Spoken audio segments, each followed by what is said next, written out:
about my art. When you ask me, where does that come from emotionally?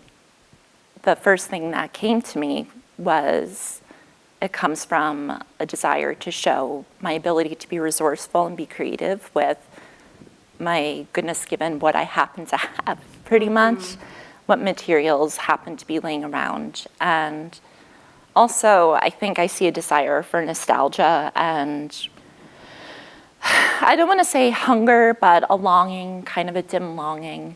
And I think that's something that shows up in my work as well, which I also hope speak to people. I think as a species, we have a quiet longing that we don't often connect over or talk about really, or we try to, but it's still elusive.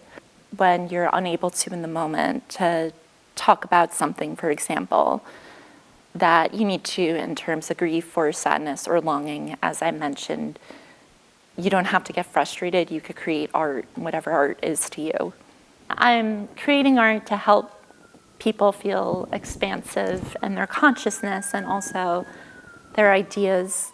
And I'm really excited about it. The words and the feeling that came to mind for what I wanted for the show when you first proposed the idea to me was something that felt very beautiful, feminine perhaps, and also decadent, and just something that also has a zing to it. Like I wanted to feel fearless for people. I want to show my striving to be fiercely independent as an artist. And I'm intending for that to all come across in the show. I've been doing that for a long time, like mixing things that I perceive to be trash and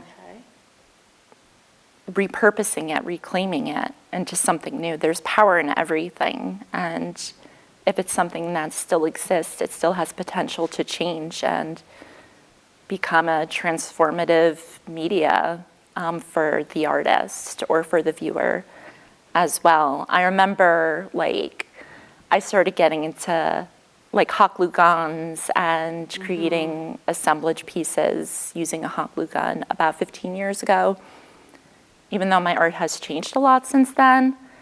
And I remember then I would take things that I thought were really precious, like this turquoise pendant I had, and just glue it on the thing next to pills, because I used to make a lot of pill art.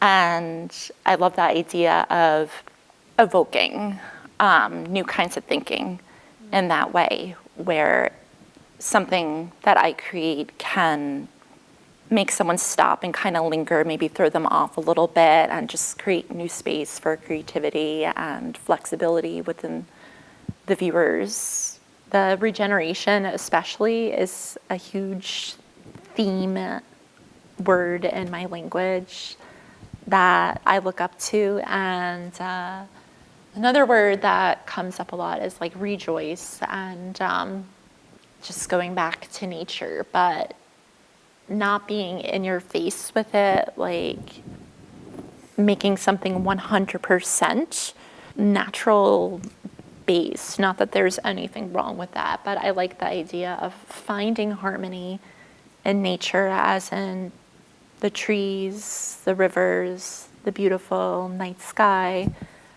as well as the reality of consumerism, social identity politics, and plasticity in our species, and kind of harmonizing these different themes. I think that sometimes we look at nature and we have and we kind of separate trees and rivers, that's nature, and going to the supermarket, that's something different, but it's all nature. So I think that it's important for us and for myself as an artist to kind of integrate these ideas that we've been conditioned to put into different boxes when they don't need to be in all the boxes, and see what comes up. I hope to be remembered, and I hope for my art to be remembered and to leave an impression on the person, because I want to find success for myself. And also, I wanted to open some doors for creativity for them, or further, if they think about the work that I displayed in the show downstairs, during a dark time or a painful occurrence, then I hope that it could somehow bring hope and comfort into their life and perhaps guidance through these crazy journeys we go on sometimes.